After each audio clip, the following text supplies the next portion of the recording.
hi there! What are you doing around these parts? More importantly, what am I doing around these parts?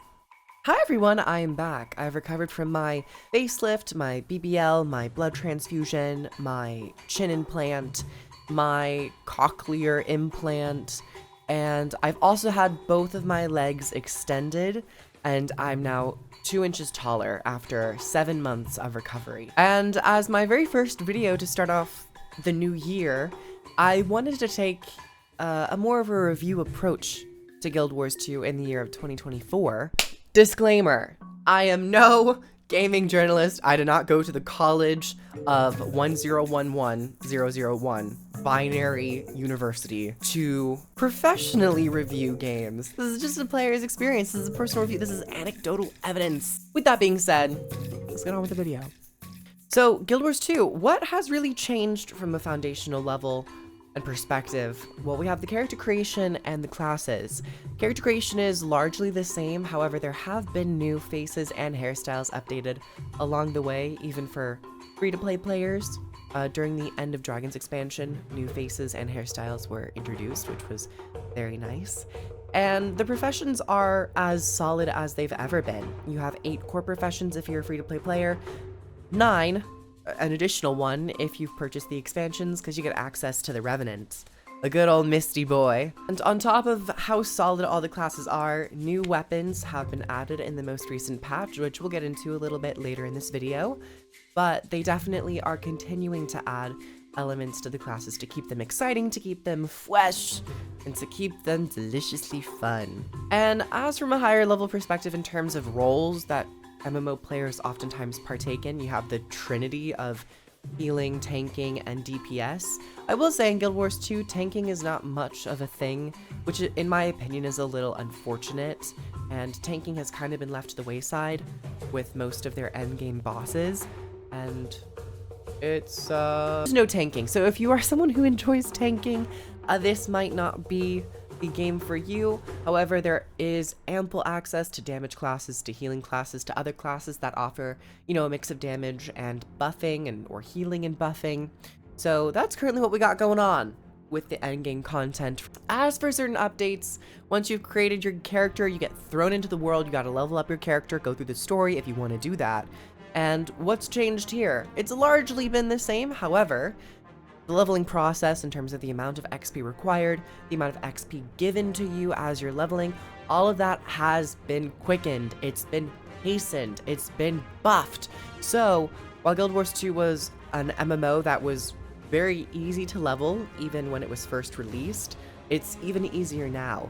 And on top of the actual speed increase of the amount of XP that you get, there have been some fun introductions known as the Adventures Guide, which allows players to kind of get pointed in the right direction and interact with certain elements of the game that they might have otherwise not interacted with.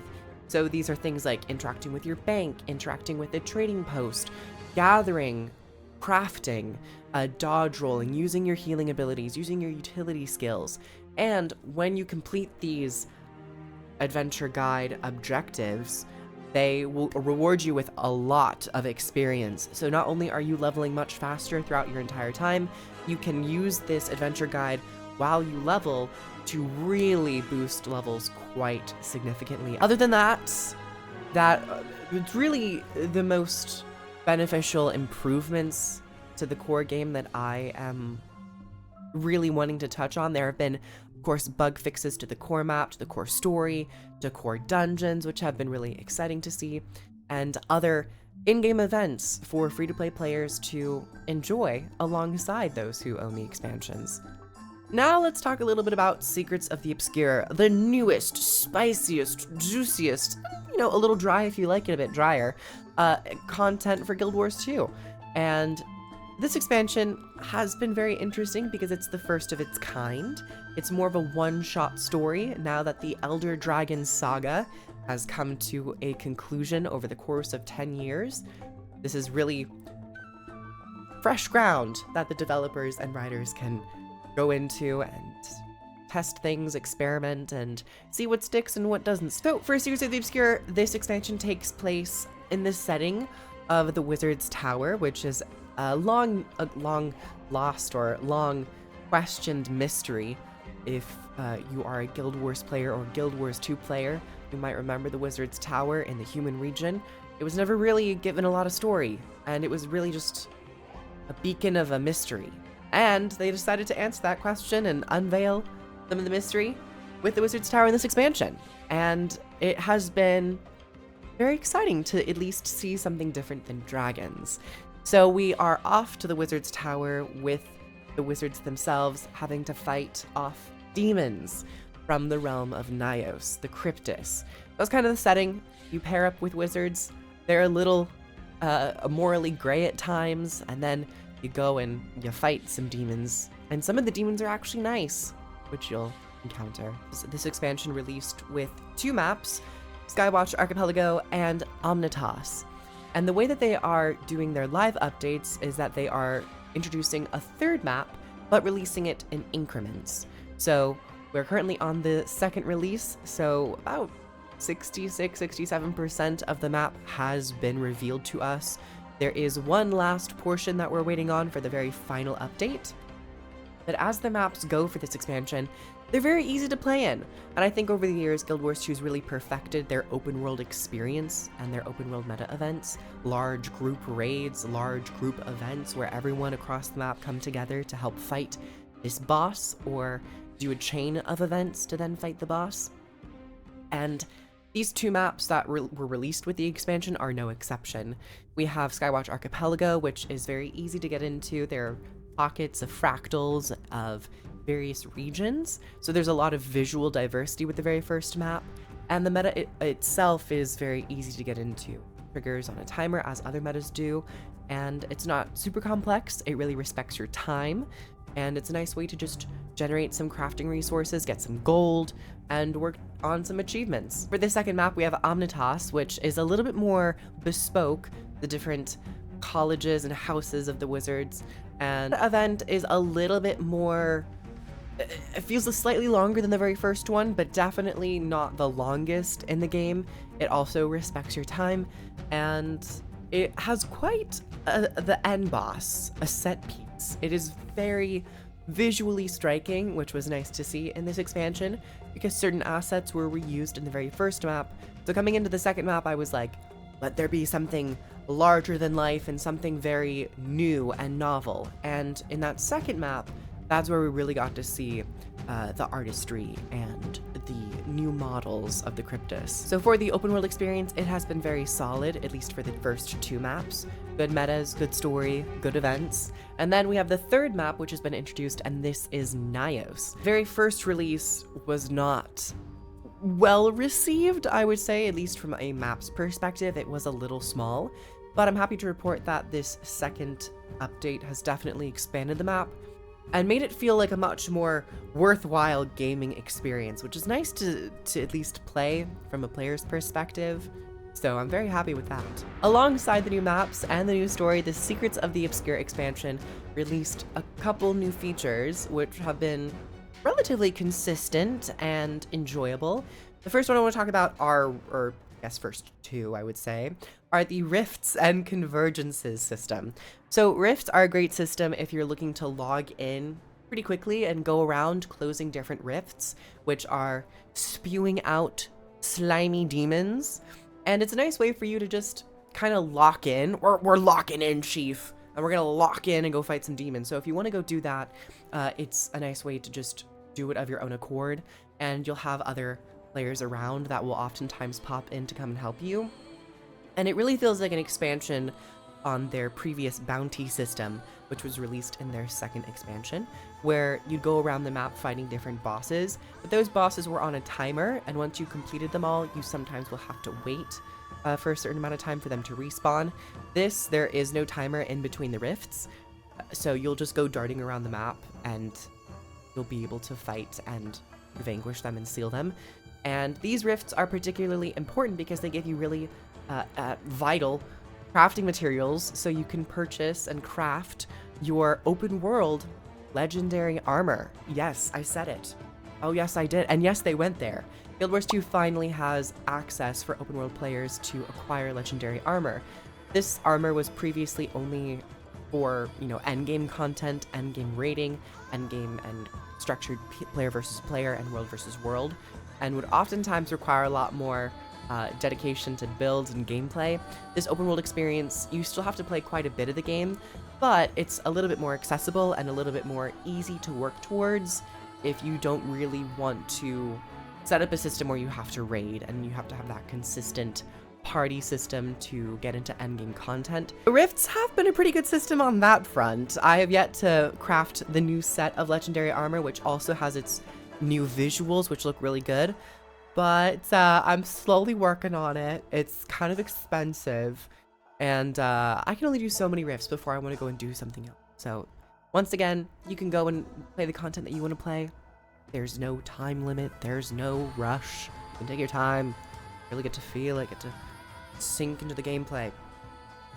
And on top of rifts, there were convergences added on the very first update for Secrets of the Obscure, first big content patch, I should say, where these are basically 50-player bigger rift events where you go inside of a rift and you close a bunch of them, fight a bunch of cryptids, and at the very end you fight a big boss. Now these have been okay. They're definitely not the best open world content or 50-player content that I've experienced in Guild Wars 2. They sometimes feel like just like a health sponge, but you know, it's a nice way for you to go and do something else other than rifts, to just at least spice it up a little bit and whack at some sponges and some bosses that have a couple encounters that you might need to think about depending on your build. But other than that, they're not the most complex, which is a little sad, because once you get into these 50-player squads and these 50-player events, you really get lost in the sauce and you become one with the mob to the point where it feels like whatever you're individually doing doesn't really matter, even though it does, I know. It just feels like you can kind of go in there and play it. But it's a nice way to get extra essence to work towards your legendary armor and additional gold, some drops if you're lucky. What's that like, people? I'm never lucky, so if you've gotten some good stuff, I'm happy for you. If you don't feel bad. And on top of the Rifts and Convergences system, there was a new general system added known as the Wizard's Vault, and an overhaul and rework to the daily and weekly achievements. These are now integrated into the system known as the Wizard's Vault, so that's why I'm talking about them together. They go hand in hand. The Wizard's Vault is basically an in-game shop free battle pass system where you will do these daily and weekly objectives, and those objectives will give you a special type of currency, which allows you to go into the in-game shop to get exclusive rewards, exclusive items, skins, mount skins, glider skins, chairs, infusions, and this is a permanent system. It's not a battle pass in the way that gamers are used to them. These items will never go away. They will be stored into a legacy tab of the Wizard's Vault for you to access at any time. However, there is a little bit of a price increase if you are going back in time to purchase older cosmetic skins. So there's something to think about with that, but all in all, it still allows you to go back if you happen to stop playing for a little bit to pick up those items. And on top of these item skins and cosmetics, there's a bunch of nice quality of life elements like build template expansions for the Wizard's Vault, and also for the overhaul to the dailies and weeklies. There's actually stuff to do in game every day, every week. And there's even a special tab for when there are new updates for special little objectives to go and do.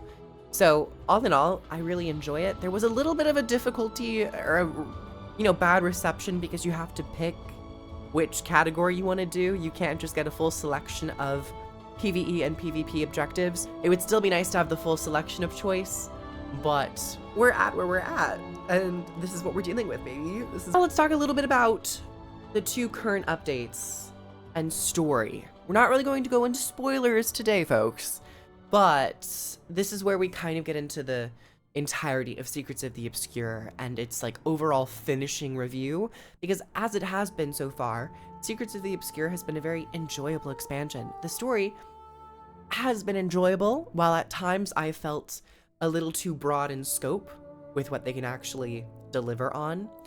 It has been very enjoyable, especially at the price point that they've set it at, which I think is like $25, $30. But we have these two currently, going to be 3, free updates, which expand the story, give about like 3 new chapters per release, and of course the extensions to the map. The very first update that we got was titled Through the Veil.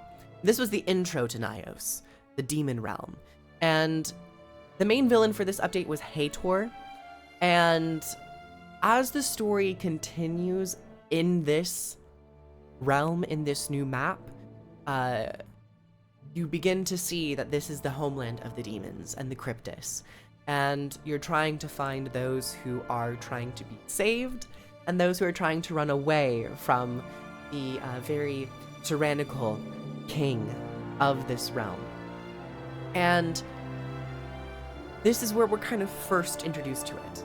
But because of the structure of these releases, 3 free releases where in each release there's only 3 chapters to really get into, there's a lot of broad strokes. There's a lot of history that needs to be delivered upon, and for the player to be given a nice background to these characters, such as Hathor, to the villain of the very first update, such as Hator, and of course, Hathor's other allies within the Cryptus, and even their histories, and what is their history? What's their relationship like?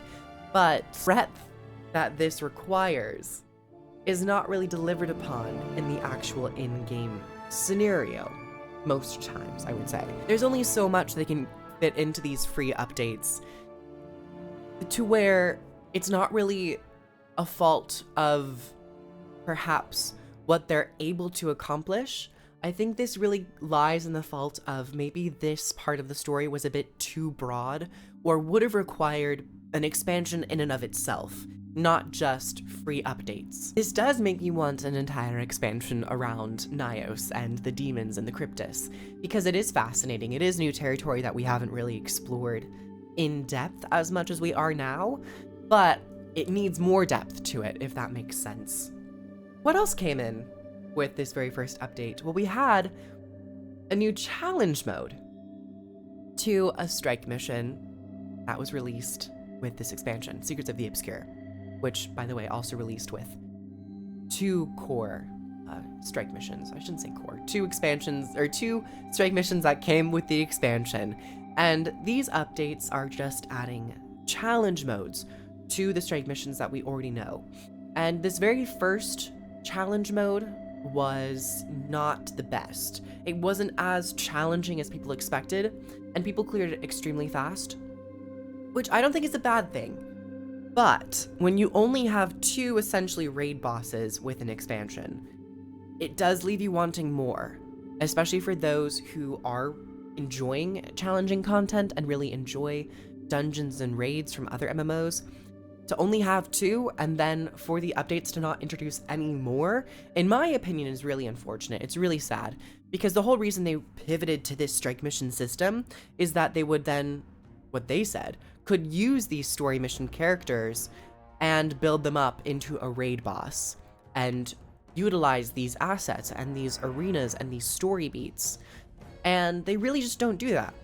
We only got 2 for the very first, and ever since then, it's been months that we have not gotten or received a totally new strike mission. As I continue to ramble about endgame content with this expansion, I think that's personally the most disappointing element, is that the thesis of what strike missions were back in the day has seemed to dwindle based on maybe company resources and or just going in a different direction.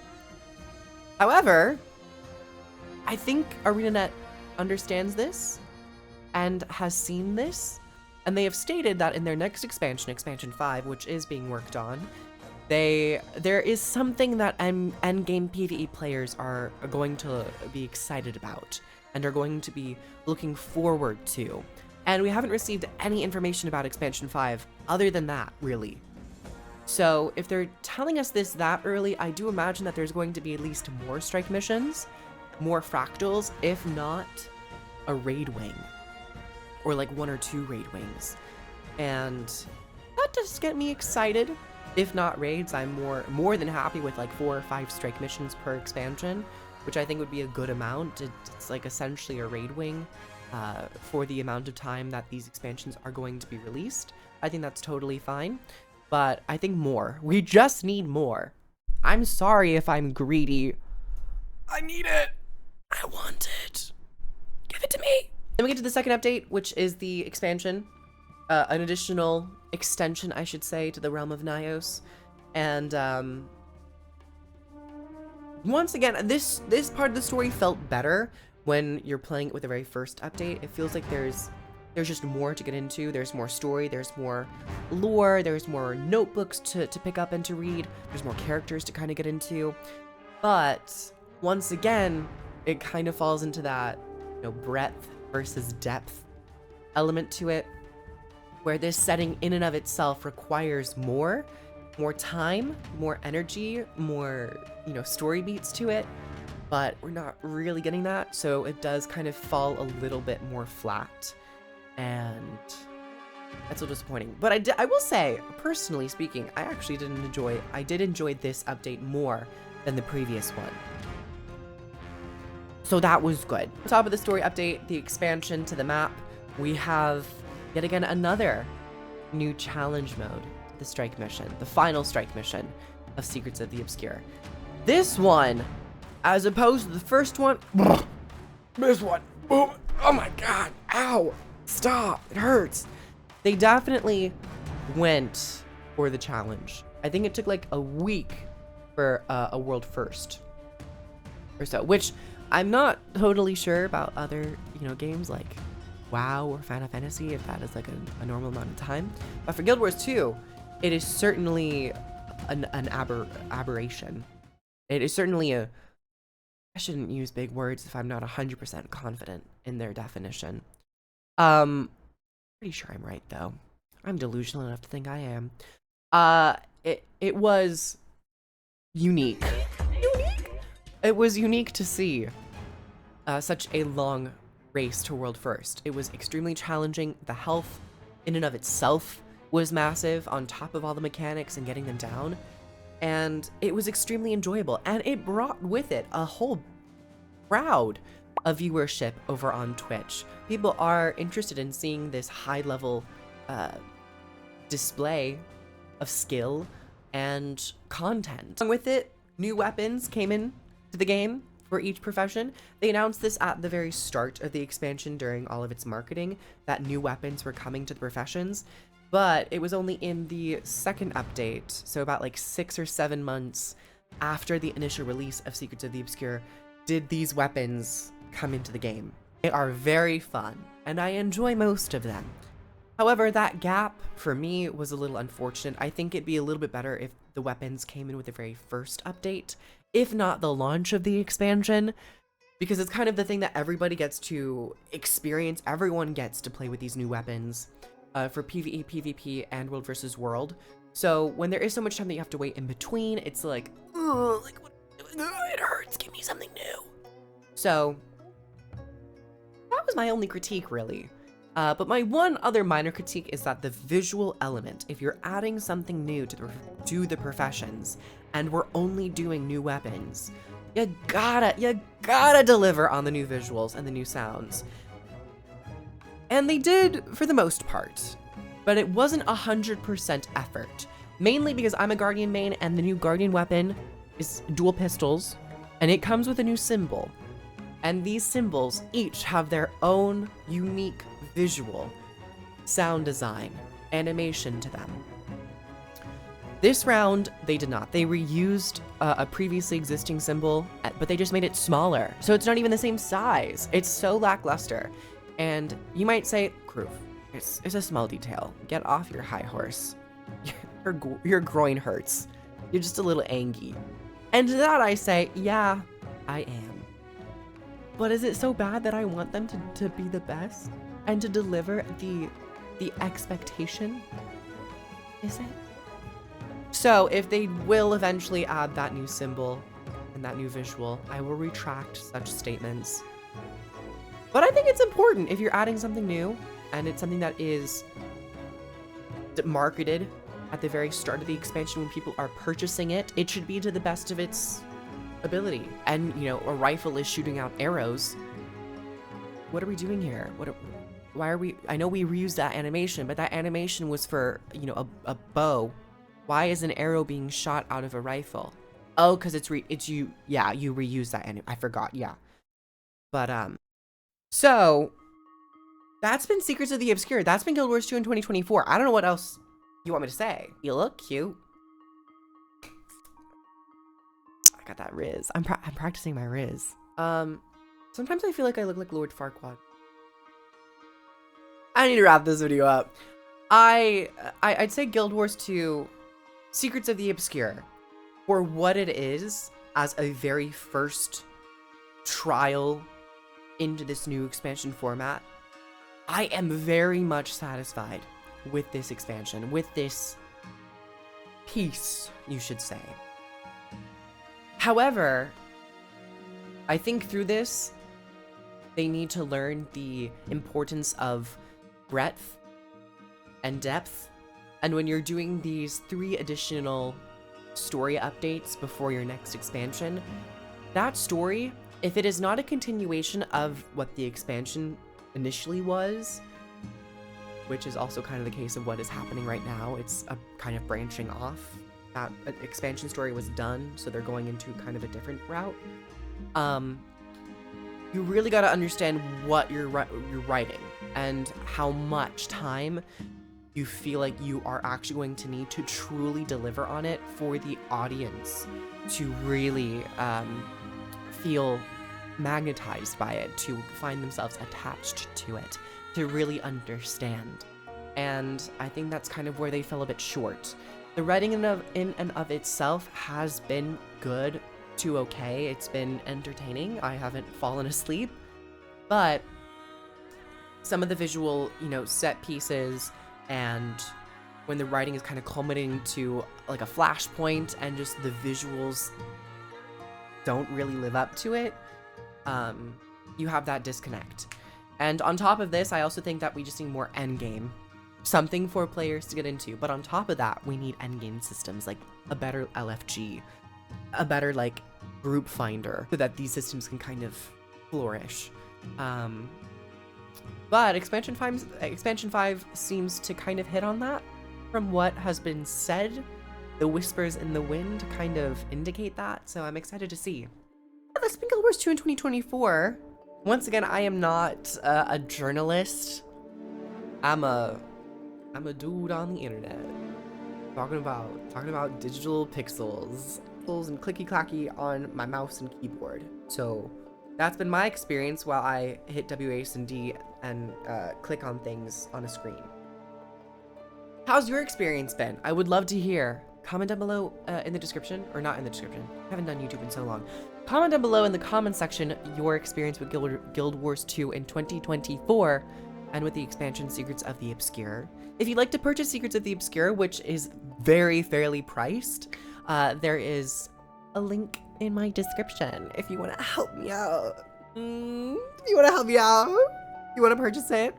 I think despite all of its kind of shortcomings, it has been an extremely enjoyable Guild Wars 2 adventure. And also, if you want to go hit me up over on Twitch, I stream on Twitch once or twice a week playing Guild Wars 2. I want to also play The Sims because I've never played The Sims before in my life. And I also have a Twitter. You don't want to follow that. But I'll see you all probably in 3 months' time. Right? We'll meet back in 3 months like we did previously from my last video. I'm sorry, I've been gone for so long. Okay, everyone, bye. See you later.